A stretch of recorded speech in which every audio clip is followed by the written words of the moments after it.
छत्रपती शिवाजी महाराज की जय।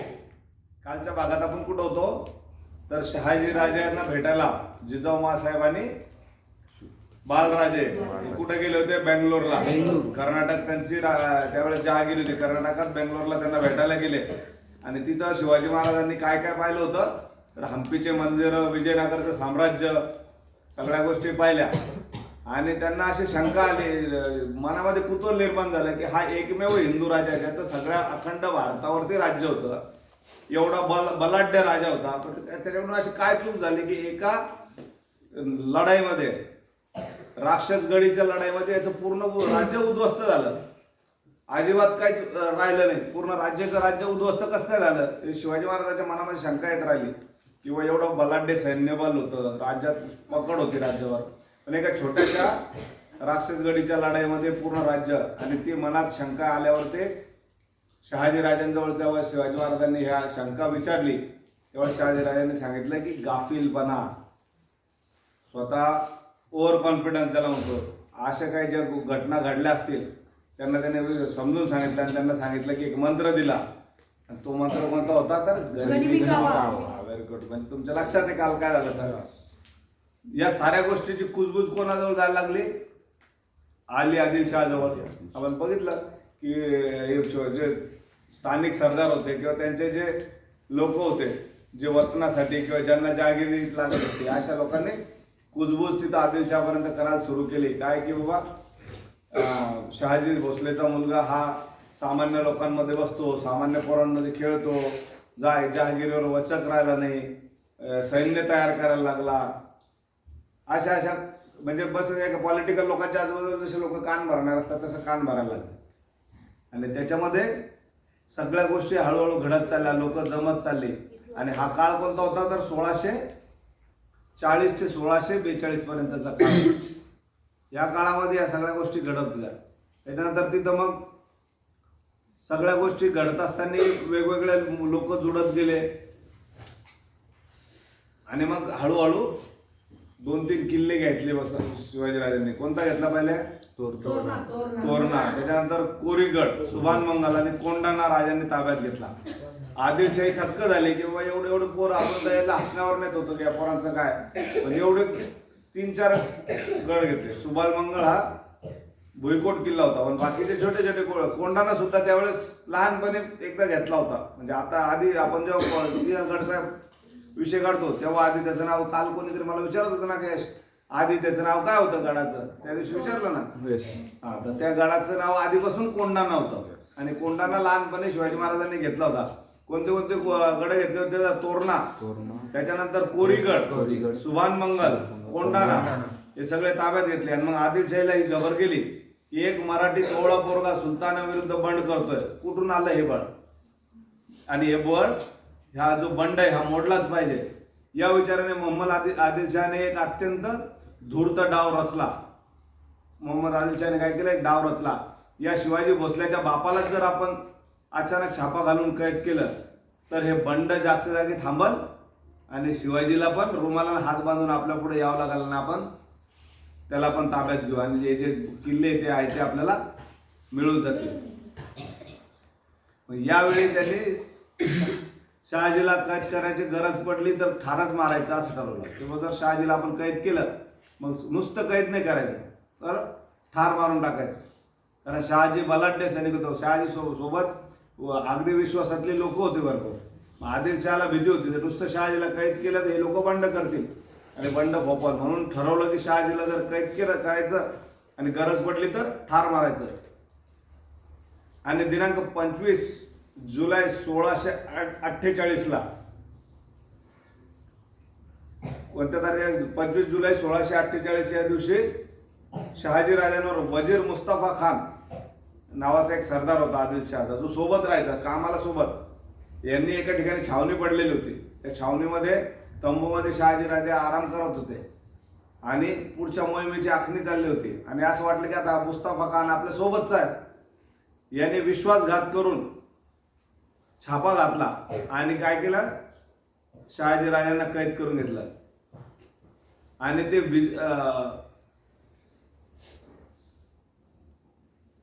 त्यांना हे पण नव्हते की आपल्याला आपल्या ह्या वजिराकडून आपल्यावरती अशी ते येईल व आपल्याला धोका होईल, आपला विश्वासघात होईल, म्हणून ते गाफील राहिले.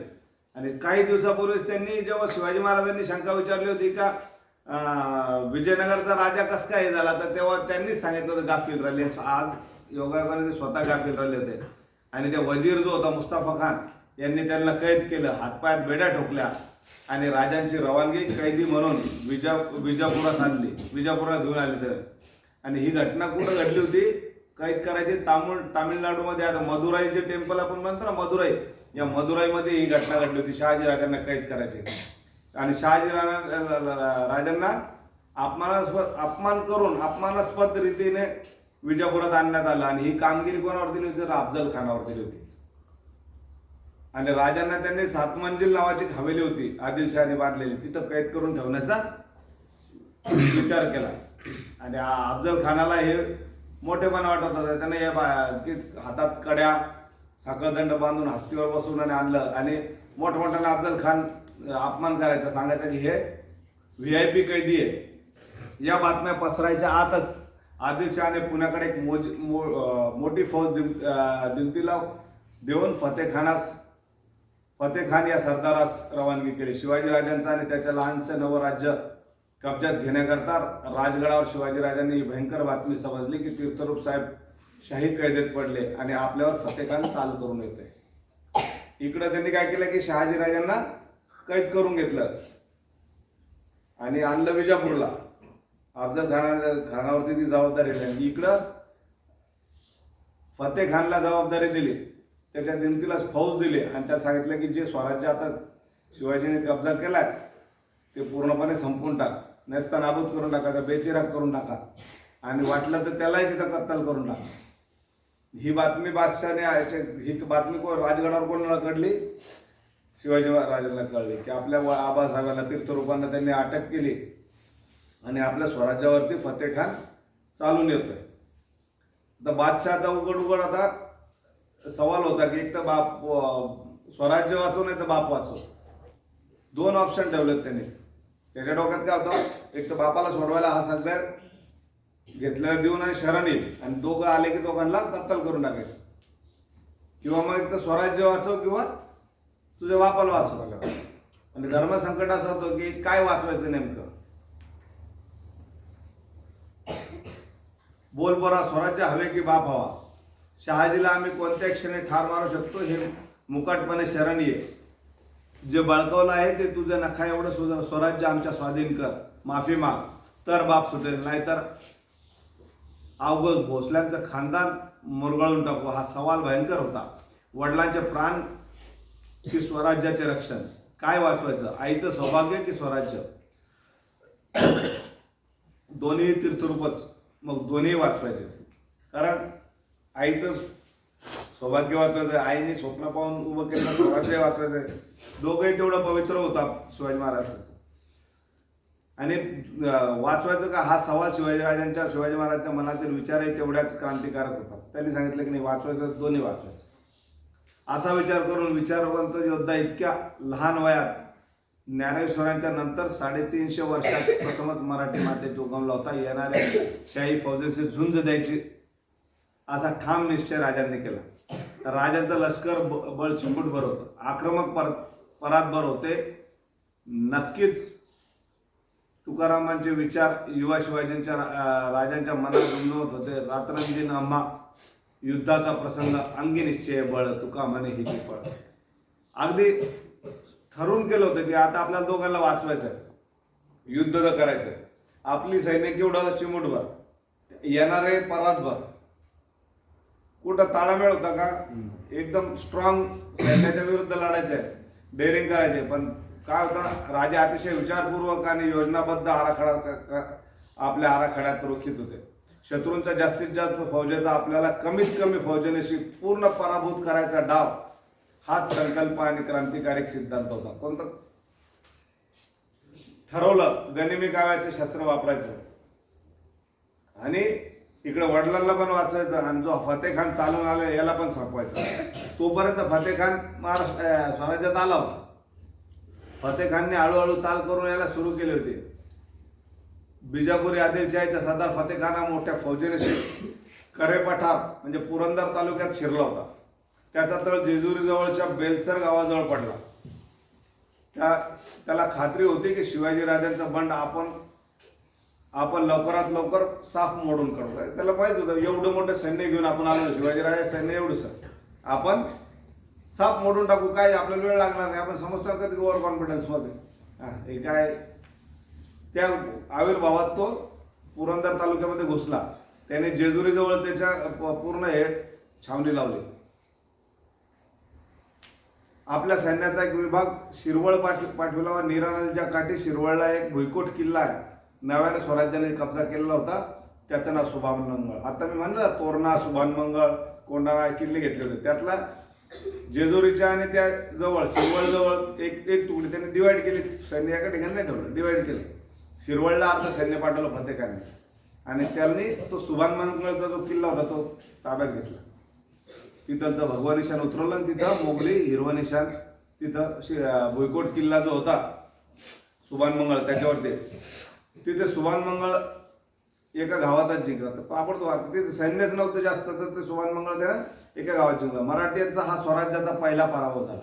शहाजीराजे विजापुरात कैद पडलेले. कोणत्याही क्षणी बादशाह शहाजीराजांना मारू शकतो अशी परिस्थिती. पूर्वी असे सगळ्याच बादशाहांनी अनेक लोक मारून टाकल्याच्या आठवणी ताज्या होत होत्या. कोणताही पाठिंबा नाही.